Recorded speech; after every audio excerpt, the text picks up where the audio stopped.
talk about what should be next for Devin. Haney said he would like to run it back with Ryan Garcia. Garcia, I heard, said he going up to 147 pounds. Let's wrap on it for a minute. I don't want to see it again. You know, motherfuckers, you know, who don't like Devin Haney and shit, who didn't like Wilder, was coming telling people, oh man, you know, Wilder got beaten, Haney got beat. You know what I'm saying? Even motherfuckers, oh man, Tank whooped Ryan Garcia. You gotta understand, a lot of us in boxing is OGs, bro. Y'all feeling the hurt and pain for the first time of seeing your favorite fighter lose. Like, man, what nothing more traumatizing than seeing Roy Jones get knocked out by Antonio Tarver. You gotta understand, we've seen these things happen before, man. Even though nobody like Lennox Lewis got laid out by Hakeem Rahman. Muhammad Ali got battered by Joe Frazier in their first fight. So you gotta understand what T.I. said. I'm a bankhead nigga. I take your cookies. I ain't no rookie. I'm a bankhead nigga. Like, we've been around the block. We've seen some of our favorite fighters suffer devastating defeats, devastating knockouts. When guys were competitive at the top of boxing, this was a regular routine. I mean, James Toney came back in the 23rd and a half hour and stopped Michael Nunn in his hometown, Iowa, when a lot of people believe Michael Nunn was pound for pound the best fighter in the world. So you got to understand, we've seen these things happen before.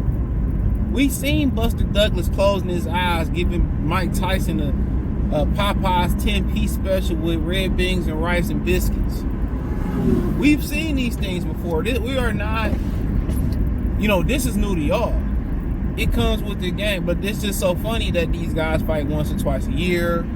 These guys don't fight the best competition. And I find myself rooting for guys nowadays who fight the best competition. And Devin Haney is one of those guys. Now Ryan Garcia is becoming one of those guys. And Newey is one of those guys. Terrence Crawford been one of those guys. That's the deciding factor. You know, back in the day, the deciding factor was, man, who I fuck with, who got the character, who got the skill set I like. You know what I'm saying? Because everybody had to fight the best for the most part, you know? But, you know, I'm not sure he's going to recover from this. I'm not sure. You can't lose to that guy.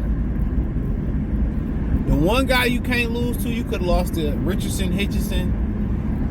You could have lost to Pale Malignaggi. You know, you could have lost to Get Back Johnson. You can't lose to Ryan Garcia. That's the one guy you can't lose to. And he did. You talked all that shit. You let Ryan Garcia make you come out there and be a knockout fighter, stand right in front of him was what he asked you to do. And you did it. So I'm not sure he's going to be able to recover this still champion or not. And you know, I hear people say they know boxing. And I heard that the Zone put a promo up saying the belt was vacant. They don't know boxing. Anybody that knows the rules of boxing, no matter what the Zone is saying, unless it's coming right from the WBC, we knew Devin Haney still was a champion. You got people that claim to know boxing. Oh man, he ain't the champion. Look here, fuck what the Zone talking about. We know what happened at the weigh-in. That's why it was important for their brother to make weight. But I'm not sure he can recover from this. And if he do, he gonna come back stronger, better than ever. If he able to overcome this, recover from this, you know, he gonna come back stronger, better than ever. Now, he supposed to fight Sandor Martin. I'm about to call this dude Sandine Martin or Sardine Martin. No disrespect, because he can fight. And that's cool. Defend your belt. That's a good get back fight. A guy that really can't punch. But now that everybody's seen what Ryan Garcia did, and they seen you drop on the floor 3 times, said 5 times, 3 times, that's gonna be hard to overcome. So that means he gonna have to be on this pimping. He gonna have to be on this P's and Q's. He gonna have to go out there and be untouchable. You know, you ain't gonna be able to sit with these guys. You gotta hit and don't get hit. You know, he got a hit and don't get hit. You know, he kept getting up, you know, and that showed a lot of heart, but he couldn't quit. After you cruise Ryan Garcia being a quitter, he had no other choice but to get up. That first knockdown was the worst one.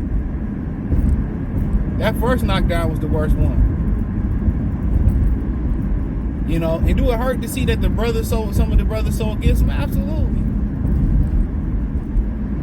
Absolutely. But then again, I told y'all, man, I'm with brothers that stay on code. Whatever you believe that means, on code. I'm not with that hip hop community, bro. And motherfuckers are, well, you know, I don't like them because, you know, they don't have a reason. Well, his daddy talk, that's his daddy. I never not like another motherfucker because of another motherfucker. Now, if, you know, you want to roll my enemy, then hey, enemies of a feather flock together. I understand that. But these men ain't did nothing, in my opinion.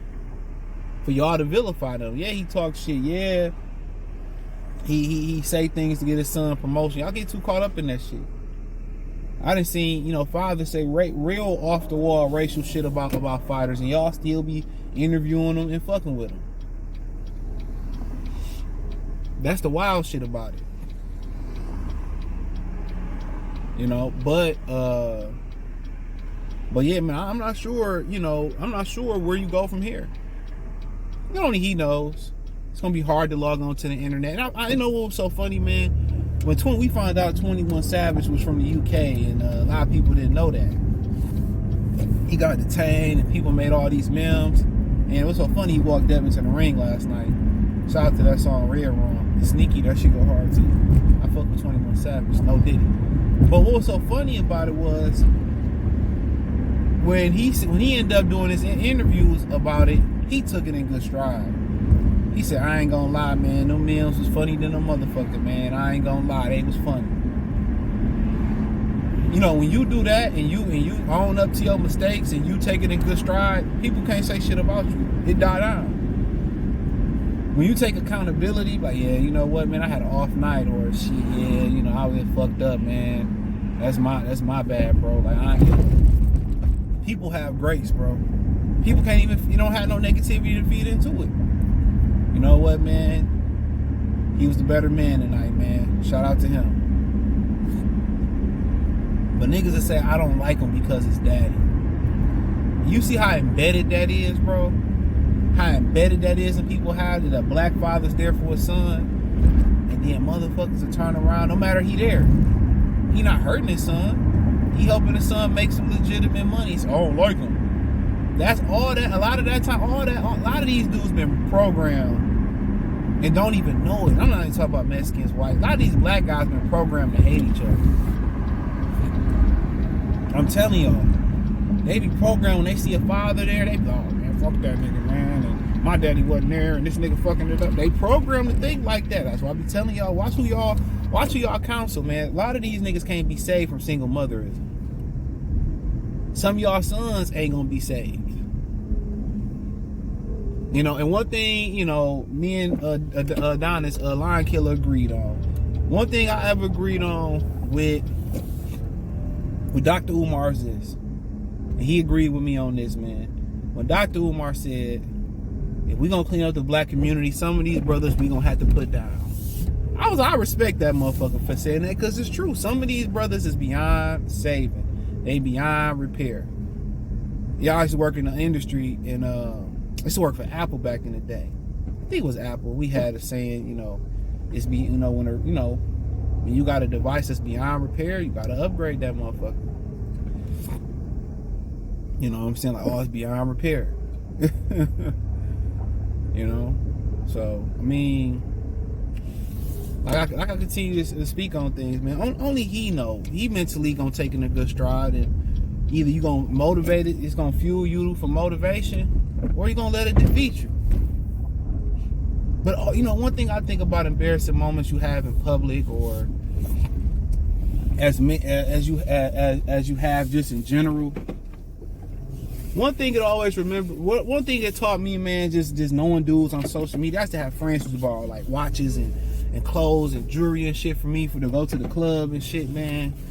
I done seen niggas borrow shit from niggas, and that's cool. Oh, you got an extra white tee, you know, that you ain't open yet. Let me grab that. You know, one thing that really I learned about social media early on, because I was really, really reluctant in high school to join it. I was against it.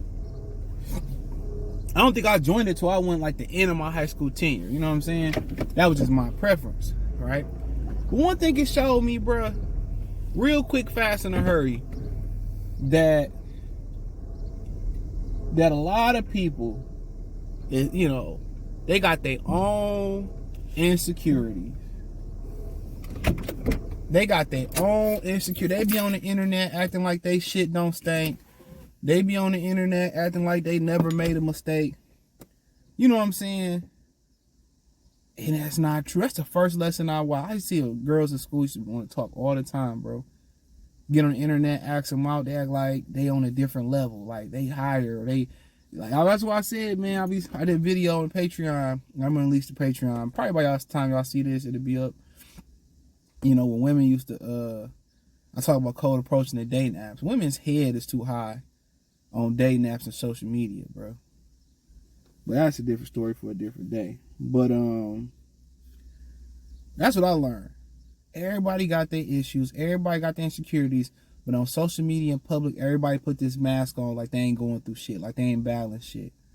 But secretly, these niggas act like they the shit at the club, but then want to ask you for $20 to make it through the week, or I need gas money, or hey, bro, could you shoot me here, and this, that, and the third. And I seen that early on. So everybody got their insecurities. Everybody got their flaws. You know, everybody got their shit that stank in the back. So it's really gonna be about him taking that mindset. Okay, how mentally strong he gonna do to come back? And in my humble opinion, you know, fight Sandor Martin. You know, I don't know if he broke his jaw or whatever. They said he broke his jaw. Fight Sandor Martin. Get some confidence. Take a vacation. Look at all this shit on the internet. Soak it in. You know, take notes. You know, see who switch up on you. And then when it's time to unload the clip, you unload the clip. You know what I mean? So I just get back in there, see what I did wrong. You know, and I think, you know, Sandor Martin a good fight, and then whatever else he want to roll into after that. So thumbs up the video, share the video, subscribe to the channel. The subscribe button is the bell icon button. Hit the link tree. Find me everywhere from Spotify, Anchor, Cash App, Venmo, PayPal, Apple Podcasts, Google Podcasts, the whole nine. Peace.